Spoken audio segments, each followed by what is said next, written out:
Hello there, and welcome back to Napalm's newest news, aka Realistic Expectations. Today we have the first proper dev block, if you will, of patch 1.91, and it is about true new content and not about the removal of content or just simply offering pre-order for helicopter premium bundles that then get shot down on the landing pad by SAMs. I'm just saying this is the first proper content that we see about the new patch.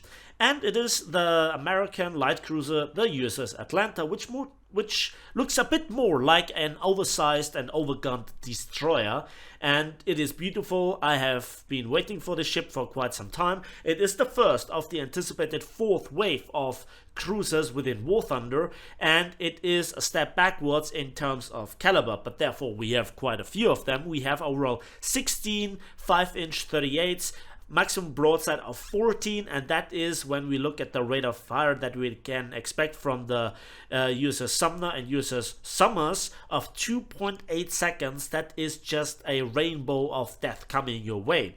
And so what I expect from this ship is that it has a battle rating of either 5.3 or 5.7. It will not very good at long range, in particular versus enemy cruisers, where then the lack of punching power and also lack of armor will not really benefit the ship's survivability. Talking about survivability, an enemy ship under the hailstorm of fire of armor piercing and or high explosive shells from 14 5-inch 38s can expect to be an endless repair cycle of plugging the holes, pumping out the water, extinguishing the fire, repairing the modules, knocked out gun turrets, and so forth. Especially the closer the range gets, the worse it gets for you. So this is a very good close range ambush predator, especially when we look at the superb gun handling. And not just will it be a nightmare for destroyers, but also for aircraft, and I cannot wait to just tap on the symbol of an enemy aircraft and leave the job to my autogunners to just give me more experience and silver lions. This ship just plugs the difference between the USS Brooklyn and its predecessors when it comes to rate of fire, amount of guns, and practically also usefulness. So it is perfect for hunting destroyers and also self-defense versus aircraft, which very often a lot of cruisers have the problem that they are very vulnerable to enemy destroyer fire when it gets in concentrated due to the lack of turrets, lack of guns, and long repair times, like the Krasny-Kafkas. But also there are cruisers that are very good in anti-ship capabilities but lack the anti-aircraft defense, such as the former King of the Seas, the German Nürnberg, and also the Köln. So this ship is really like a high performance ship under certain circumstances.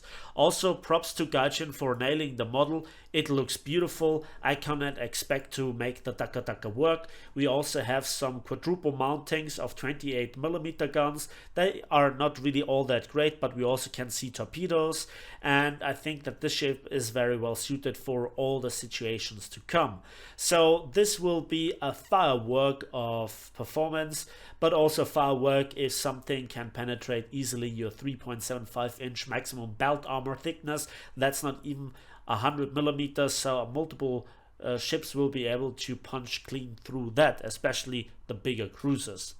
But we have to see about the placement of the magazines, the shell handling rooms, and how they are protected. Are they above or below the waterline? How vulnerable the torpedo tubes are to really blowing up? The performance of the torpedoes, all those things are not quite detailed. So this is now the information video about the dev block on the USS Atlanta. Link in the video description down below as usual, and I hope that you enjoyed this video. Please give it a like, give it a share it with your friends and clanmates, and we'll see each other on the waves of War Thunder.